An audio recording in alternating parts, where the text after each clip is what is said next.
ഇന്നും നമ്മൾ പതിവ് പോലെ തന്നെ ഒരു സ്ഥലം കാണാൻ ഇറങ്ങിയിരിക്കുകയാണ്. നമ്മൾ ബഹ്റിനിൽ വരുന്നത് രണ്ടാമത്തെ പ്രാവശ്യമാണ്. കഴിഞ്ഞ വെക്കേഷനിലും വന്നിരുന്നു. അപ്പോൾ അന്ന് വന്നപ്പോൾ ബഹ്റിൻ ആദ്യമായിട്ട് വരുന്നതായതുകൊണ്ടും കുറേ നാളുകൾ കുറച്ചൊരു മൂന്നാല് വർഷങ്ങൾക്ക് ശേഷം ഉള്ള ഒരു ഔട്ട് ഓഫ് ഇന്ത്യ വരുന്നതായതുകൊണ്ടും കുറച്ചേറെ സ്ഥലങ്ങൾ കാണാനുണ്ടായിരുന്നു. അപ്പോൾ അതുകൊണ്ട് കഴിഞ്ഞ പ്രാവശ്യം ഒരുമാതിരി എല്ലാ ഏരിയകളും നമ്മൾ വിസിറ്റ് ചെയ്തു. അതുകൊണ്ട് തന്നെ ഇത്തവണ ഒരുപാട് സ്ഥലങ്ങളൊന്നും നമുക്ക് കാണാൻ ബാക്കിയില്ല. അപ്പോൾ അതിൽ വൺ ഓഫ് ദ കാണാത്ത ഒരു പ്ലേസ് എന്നുള്ളതാണ് മാൾ ഓഫ് ദിൽമുനിയ. അപ്പോൾ ഇന്ന് ഞങ്ങൾ അങ്ങനെ വച്ച് പിടിച്ചത് മാൾ ഓഫ് ദിൽമുനിയയിലേക്കാണ്. Welcome back to life with Ashu. ലാഷുവിൻ്റെയും ആഷുവിൻ്റെ അമ്മയുടെയും അച്ഛൻ്റെയും ഒക്കെ ഈ കുഞ്ഞു യൂട്യൂബ് ചാനലിലേക്ക് നിങ്ങൾക്ക് ഏവർക്കും സ്വാഗതം. അപ്പോൾ ഞങ്ങളെ ഇഷ്ടപ്പെടുന്നവർ, ഞങ്ങളുടെ വീഡിയോസ് കാണുന്നവർ ഒത്തിരി പേരുണ്ട്. വീഡിയോ ഒരുപാട് പേര് കാണുന്നുണ്ട്, വ്യൂസ് കിട്ടുന്നുണ്ട്, പക്ഷേ സബ്സ്ക്രൈബേഴ്സ് അങ്ങ് വരുന്നില്ല കേട്ടോ. അതെന്താണെന്ന് എനിക്കറിയില്ല. അപ്പോൾ ഈ ചാനൽ കാണുന്നവർ ഞങ്ങളെ ഇഷ്ടപ്പെടുകയാണെങ്കിൽ സബ്സ്ക്രൈബ് ബട്ടൺ കൂടി ഒന്ന് ക്ലിക്ക് ചെയ്യണേ. ആ ബെല്ലൈക്കൺ കൂടെ പ്രസ് ചെയ്യുകയാണെങ്കിൽ ഞങ്ങളുടെ നോട്ടിഫിക്കേഷനും കിട്ടും. അപ്പോൾ നമുക്ക് വിഷയത്തിലേക്ക് കിടക്കാം. മാൾ ഓഫ് ദിൽമുനിയയിൽ വന്നു കഴിഞ്ഞപ്പോൾ സത്യം പറഞ്ഞാൽ അപ്പോഴാണ് ഞങ്ങൾക്ക് മനസ്സിലായത് ഇവിടെ ഒരു ഷോപ്പ് പോലും ഓപ്പൺ അല്ല. ഇതൊരു നല്ല രീതിയിൽ വർക്ക് ചെയ്യുന്ന ഒരു മാളായിട്ട് വന്നിട്ടില്ല. ഷോപ്സ് എല്ലാം ക്ലോസ്ഡ് ആണ്. ഷോപ്പുകളൊന്നും ആരും അങ്ങനെ എടുത്തിട്ടില്ല എന്ന് വേണമെങ്കിൽ പറയാം. അപ്പോൾ ഞങ്ങൾ ആദ്യം തന്നെ ഏറ്റവും മുകളിലേക്കാണ് കയറിയത്. അവിടെ ചെന്നപ്പോൾ ഒരു ഷോപ്പ് പോലും ഓപ്പൺ അല്ല. പിന്നെ കണ്ടത് ഈ ഒരു അക്വേറിയം ഏരിയയാണ്. ഇതൊരു സിലിണ്ട്രിക്കൽ ഷേപ്പിലുള്ള ഒരു അക്വേറിയം. അത് ഇപ്പം നമ്മൾ ഏറ്റവും മുകളിലത്തെ ഫ്ലോറിൽ നിന്നാണ് ഇതിനെ ആദ്യമായിട്ട് കാണുന്നത്. അതിൻ്റെ ഒരു റൂഫ് ഏരിയ കണ്ടോ, നല്ല ഇങ്ങനെ ഒരു തിളങ്ങുന്ന രീതിയിലൊക്കെ ഒരു സ്റ്റാർസിൻ്റെ ഒരു എഫക്റ്റൊക്കെ കൊടുക്കാൻ വേണ്ടി അവർ ട്രൈ ചെയ്തിട്ടുണ്ട്. ഒരു സിലിണ്ടറിനകത്ത് കുറേ ഫിഷസ് ഉണ്ട്. അതുപോലെ തന്നെ കടലിനടിയിലുള്ള പോലെ കുറച്ച് എന്താ പറയുക, ചെടികളൊക്കെ ഉണ്ട് അതിനകത്ത്. അപ്പോൾ നമ്മൾ ആഷുമളയൊക്കെ നിർത്തി 1-2 ഫോട്ടോസൊക്കെ എടുത്ത് അത് കഴിഞ്ഞ് നമുക്കിവിടെ ഒന്നും കാണാൻ വേറെ കാര്യമായിട്ടൊന്നും ഇല്ലാത്തതുകൊണ്ടും നമ്മൾ ഇതിനു മുമ്പ് മറാസി മാളിലൊക്കെ പോയി ലാസ്റ്റ് ടൈം വലിയ അക്വേറിയമൊക്കെ കണ്ടിട്ട് വന്നപ്പോൾ ഇത് അത്ര വലിയ സംഭവമായിട്ടൊന്നും ഫീൽ ചെയ്യാത്തതുകൊണ്ട് ബഹ്റിനിലെ ആദ്യ അക്വേറിയം ആണ് കേട്ടോ ഇത്. അപ്പം നമ്മൾ പതിയെ അവിടെ നിന്ന് വീണ്ടും മൂവ് ചെയ്തു. ഇനി എന്താണ് ഇവിടെ കാണാനുള്ളതെന്നുള്ള ഒരു സെർച്ചിലാണ് ഞങ്ങൾ. അപ്പോൾ ഇത് മുകളിലൊക്കെ ഇങ്ങനെ ഒരു എഫക്റ്റാണ് കൊടുത്തിരിക്കുന്നത്. അത് കഴിഞ്ഞ് ഞങ്ങൾ അവിടെ നിന്ന് പതിയെ നീങ്ങി അടുത്ത് തപ്പി നടന്നപ്പോൾ താഴെ ഒരു ഐസ് സ്കേറ്റിംഗ് ചെയ്യുന്ന സ്ഥലം കണ്ടു. അപ്പോൾ ആഷുമോക്ക് അപ്പം തന്നെ നിർബന്ധമായി ഐസ് സ്കേറ്റിംഗ് ചെയ്യണമെന്ന്. ഐസ് സ്കേറ്റിംഗ് അവൾ ഇതുവരെ ചെയ്തിട്ടില്ല, ലൈഫിൽ ആദ്യമായിട്ടാണ്. അപ്പോൾ അങ്ങനെ ഞങ്ങൾ ഏതായാലും അങ്ങോട്ടേക്ക് വെച്ച് പിടിച്ചു. ഇതാണ് ഞാൻ മുകളിൽ നിന്ന് എടുത്തൊരു വ്യൂ കേട്ടോ. മുകളിൽ നിന്ന് എടുത്തൊരു ഫോട്ടോയാണിത്. ഇവിടെ ഇങ്ങനെ ഒരു അക്വേറിയത്തിൻ്റെ ഒരു എഫക്റ്റിന് വേണ്ടി വേറൊരു ഏരിയയിൽ ഇങ്ങനെ ഒരു റൂഫൊക്കെ കൊടുത്തിട്ടുണ്ട്. അവിടെ നിന്ന് 1-2 ഫോട്ടോസൊക്കെ എടുത്തു. അത് കഴിഞ്ഞിട്ട് ഞങ്ങൾ നേരെ ഐസ് സ്കേറ്റിങ്ങിലേക്ക് വെച്ച് പിടിച്ചു. അപ്പോൾ അടുത്തത് നമുക്ക് ഐസ് സ്കേറ്റിംഗ് ആണ്.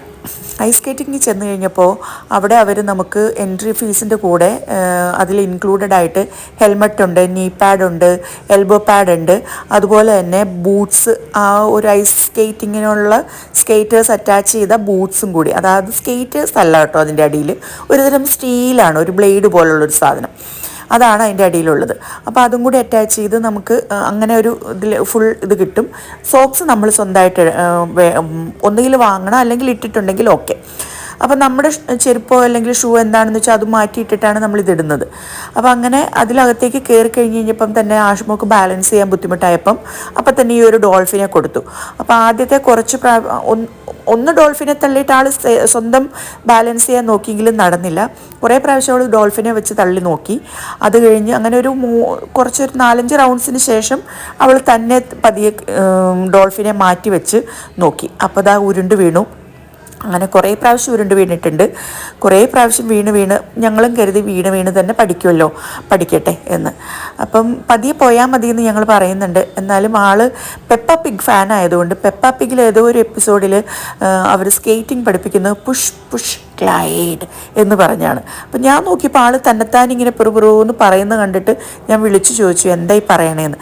അപ്പോഴാണ് എന്നോട് പറഞ്ഞത് പുഷ് ഗ്ലൈഡ് എന്ന്. ഞാൻ പറഞ്ഞുകൊണ്ടാണ് സ്കേറ്റ് ചെയ്യുന്നതെന്ന്. അപ്പം അങ്ങനെ ചെയ്ത ആൾ എന്തായാലും ഐസ് സ്കേറ്റിംഗ് ഒരു 15 മിനിറ്റ് 20 മിനിറ്റിനുള്ളിൽ തന്നെ നല്ല ഭംഗിയായിട്ട് ഡോൾഫിൻ്റെ സപ്പോർട്ടില്ലാതെ ചെയ്യാൻ ആൾ പഠിച്ചു. 1 മണിക്കൂറാണ് നമുക്ക് ഈ ഐസ് സ്കേറ്റിംഗ് ചെയ്യാനുള്ള ടൈം അലൗഡ് ആയിട്ടുള്ളത്. അപ്പോൾ പിന്നീടുള്ള ഒരു 40-45 മിനിറ്റ്സ് അവൾ നല്ല ഭംഗിയായിട്ട് തന്നെ ഐസ് സ്കേറ്റിംഗ് ചെയ്തു. അപ്പം നമുക്ക് വേറെ അവിടെ റോളൊന്നുമില്ല, നമ്മൾ പുറത്ത് നിന്ന് കണ്ട് നിൽക്കുക എന്നുള്ളത് മാത്രമേ ഉള്ളൂ. എനിവേ കിട്ടിയ ഒരു 1 അവർ അവൾ നന്നായിട്ട് അതിനകത്ത് സ്കേറ്റ് ചെയ്യട്ടെ എന്ന് നമ്മളും കരുതി. കാരണം അവൾ തന്നെ സ്വന്തം എഫേർട്ട് ഇട്ട് പഠിച്ചതാണ്. അപ്പോൾ അവളത് പഠിച്ച് കണ്ടു കഴിഞ്ഞപ്പോൾ ഞങ്ങൾക്ക് ഭയങ്കര സന്തോഷമായി. ഞാൻ വിചാരിച്ചു അവൾക്കത് സാധിക്കില്ലെന്നൊരു തോന്നലായിരുന്നു എൻ്റെ മനസ്സിൽ. പക്ഷെ അവൾക്കത് സാധിച്ചു. അവളുടെ ഒരു കണ്ടിന്യൂസ് എഫേർട്ട് അവൾ ഇട്ട് കഴിഞ്ഞപ്പം നന്നായിട്ട് അവൾക്ക് സാധിച്ചു. ആ സൈഡിൽ രാജേഷ് നിൽക്കുന്നുണ്ട്, അതുകൊണ്ട് അവൾ ആ സൈഡിലും പോയി ഇടയ്ക്ക് വർത്താനം പറയുന്നുണ്ട്. ഇവിടെ വന്ന് എൻ്റെ സൈഡിലും വർത്താനം പറയുന്നുണ്ട്. ഞാൻ ഈ സൈഡിൽ നിൽക്കുന്നത് എന്താണെന്ന് വെച്ചാൽ അവരെ ഇറങ്ങാനും കയറാനും ഒക്കെ ഈ സൈഡിൽ നിൽക്കുന്നവർക്ക് ഹെൽപ്പ് ചെയ്യാൻ പറ്റുള്ളൂ. അപ്പോൾ ഒരു പേരൻറ്റിന് ആ ഒരു സൈഡിൽ തൊട്ടടുത്തേക്ക് കയറി നിൽക്കാം. അങ്ങനെ ഞാൻ അതിനകത്താണ് കയറി നിന്നിരുന്നത്. എല്ലാം ഇടിപ്പിക്കാനും ഒക്കെ ഡ്രസ്സ് ചെയ്യിപ്പിക്കാനും ഒക്കെ കയറി നിന്നത് ഞാൻ അവിടെയായിരുന്നു. അപ്പം അങ്ങനെ ഞാൻ ഈ സൈഡിലും രാജേഷ് ഔട്ട് സൈഡിൽ വ്യൂവേഴ്സ് കാണാൻ വേണ്ടി നിൽക്കുന്നിടത്താണ് രാജേഷ് നിന്നിരുന്നത്. അപ്പോൾ ഞങ്ങളങ്ങനെ ഒരു 1 അവർ കംപ്ലീറ്റ് ഫുള്ളായിട്ട് അവിടെ സ്പെൻഡ് ചെയ്തു. അപ്പോൾ ഇവരുടെ കയ്യിലൊരു വാച്ച് കെട്ടിച്ചാണ് വിടുന്നത്. ആ ഒരു വാച്ചിൽ കയറുമ്പോൾ ഇവർ ടൈം മാർക്ക് ചെയ്താണ് വിടുന്നത്. കറക്റ്റ് 1 അവർ കഴിയുമ്പോൾ ആ വാച്ചിൽ ബ്ലൂ ലൈറ്റ് മാറി റെഡ് ലൈറ്റ് ആവും ഒരു വൈബ്രേഷനോട് കൂടി. അപ്പം കറക്റ്റ് 1 അവർ കംപ്ലീറ്റ് ആയി നമുക്ക് മനസ്സിലാവും. അപ്പോൾ അവിടെ നിന്ന് നമുക്ക് ഇറങ്ങിപ്പോരാം. അത് കഴിഞ്ഞ് ഞങ്ങൾ ആ 2nd ഫ്ലോറിലെ ഉള്ള അക്വേറിയത്തിൻ്റെ അവിടേക്ക് പോയി. അപ്പോൾ ഇതാണ് 2nd ഫ്ലോറിൽ ചെന്ന് കഴിഞ്ഞപ്പോൾ അക്വേറിയം കാണുന്നു. മുകളിലേക്കുള്ള പോർഷൻ നമുക്ക് താഴെ നിന്ന് നോക്കിയാൽ ഇങ്ങനെ മുകളിലേക്ക് കാണാം. അപ്പോൾ അവിടെ ചെന്ന് കഴിഞ്ഞപ്പോൾ ഞങ്ങൾക്ക് മനസ്സിലായി അക്വേറിയം താഴേക്കും ഉണ്ട് എന്ന്. അങ്ങനെ ഞങ്ങൾ ഈ സൈഡിലെല്ലാം കണ്ടു കഴിഞ്ഞ് കഴിഞ്ഞപ്പം പതിയെ ഇവിടുന്ന് താഴേക്ക് പോകാൻ പ്ലാൻ ചെയ്തു. കാരണം നമുക്ക് താഴെ വരെ എത്തിയിട്ട് മുകളിലേക്ക് നോക്കാനുള്ള ഒരു ക്യൂരിയോസിറ്റിയിൽ നമ്മൾ താഴേക്ക് പോകാൻ പ്ലാൻ ചെയ്തു. ആഷ്മോൾ ഇങ്ങനെ നിന്ന് ഫോട്ടോ എടുക്കുമ്പം നമുക്ക് ആഷ്മോളുടെ പുറകിൽ കൂടി ഒരു ഷാർക്ക് വരുന്നുണ്ട് കേട്ടോ. ആ ഷാർക്ക് വരുന്ന കാണുമ്പോൾ ആഷ്മോൾ പേടിച്ച് ആദ്യം ഞെട്ടി പുറത്തോട്ട് ചാടുന്നുണ്ട്. ഒന്ന് നോക്കി നിന്നാൽ കാണാം കേട്ടോ. അവിടെ നിന്നൊരു ഷാർക്ക് വരുന്നുണ്ട്. ആ ഷാർക്ക് വന്ന് അടുത്തേക്ക് വരുമ്പം ഒരു ഓട്ടോമാറ്റിക് റെസ്പോൺസ് പോലെ ആഷ്മോൾ ചാടി പുറത്തേക്ക് ചാടും. നോക്ക് അങ്ങനെ പുറത്തേക്ക് ചാടുന്നുണ്ട്. പേടിച്ചു പോയി എന്ന് പറയുന്നുണ്ട് കേട്ടോ. അപ്പോൾ അത് കഴിഞ്ഞപ്പോൾ നമ്മൾ അവിടെ നിന്ന് നോക്കുമ്പോഴാണ് താഴെ ഒരു പോർഷനും കൂടി കാണുന്നത്. അപ്പോൾ ഞങ്ങൾ വിചാരിച്ചു ശരി നമുക്ക് താഴെയും കൂടെ പോകാമെന്ന്. അങ്ങനെ ഞങ്ങൾ അവിടെ നിന്നും താഴത്തെ ഫ്ലോറിലേക്ക് പോയി, അതായത് ഗ്രൗണ്ട് ഫ്ലോറിൽ ചെന്ന് കഴിഞ്ഞപ്പോൾ അവിടുന്നും ഇതേ ഒരു വ്യൂ ഏറ്റവും താഴേന്ന് മുതൽ മുകളിലേക്ക് വരെയുള്ള ഒരു വ്യൂ നമുക്ക് കിട്ടും. അതാണ് ഉള്ളൂ, അല്ലാണ്ട് വേറെ കൂടുതലായിട്ടൊന്നുമില്ല. അതിനകത്ത് നിറച്ച് അത്യാവശ്യം നല്ല രീതിയിൽ ചെറുതും വലുതുമായിട്ടുള്ള ഏറ്റവും വലുത് ആ ഒരു ഷാർക്കിനെ ഞാൻ കാണിച്ചില്ല, അതാണ് ഏറ്റവും വലുതായിട്ടുള്ളത്. ബാക്കിയെല്ലാം കുഞ്ഞു കുഞ്ഞു മീനുകളാണ്. ഇവനാണ് ഏറ്റവും വലുത് കേട്ടോ. ബാക്കി എല്ലാവരും ചെറുതാണ്, ഒത്തിരി ചെറുതല്ല, എന്നാലും ചെറിയ ചെറിയ മീനുകളാണ്. അപ്പം ഇങ്ങനെ ഇപ്പോൾ നമ്മൾ താഴെ എത്തിയിട്ടുണ്ട്. അവിടെ ഉള്ള ഈ കടലിൽ കാണുന്ന സസ്യങ്ങളുണ്ടല്ലോ, അങ്ങനെയുള്ള സാധനങ്ങളൊക്കെയാണ് അവിടെ കാണുന്നത്. അതിനകത്തുകൂടി പലതരത്തിലുള്ള മീനുകളൊക്കെ ഇങ്ങനെ നടക്കുന്നുണ്ട്, അങ്ങനെ സ്വിം ചെയ്യുന്നു. അപ്പോൾ ഇവിടുന്ന് നമുക്ക് താഴേന്ന് മുകളിൽ വരെയുള്ള ആ ഒരു വ്യൂ കിട്ടും. അത്രയൊക്കെ ഉള്ളൂ. അത് കഴിഞ്ഞാൽ പിന്നെ വേറൊന്നും കാണാനില്ലാത്തതുകൊണ്ട് മാൾ ഓഫ് ദിൽമുനി എന്ന് ഞങ്ങൾ സലാം പറഞ്ഞിറങ്ങി. ഇനി നേരെ തിരിച്ച് വീട്ടിലേക്ക്. അപ്പോൾ ഇന്നത്തെ നമ്മുടെ ട്രാവൽ ഇത്രയും വിശേഷങ്ങളുണ്ടായിരുന്നുള്ളൂ. മാൾ ഓഫ് ദിൽമുനിയെ കണ്ടിട്ടില്ലാത്തവർക്ക് അവിടെ പോയാൽ ഐസ് സ്കേറ്റിങ്ങും ഒരു ചെറിയ അക്വേറിയവും ഇത് രണ്ടുമാണ് കാണാനുള്ളത്. അപ്പോൾ ബഹറിനിലെ ഈ വിശേഷങ്ങൾ അവസാനിക്കുന്നില്ല. അടുത്ത വീഡിയോയിൽ വീണ്ടും കാണാം. അതുവരേക്കും bye bye. Life with Ashu.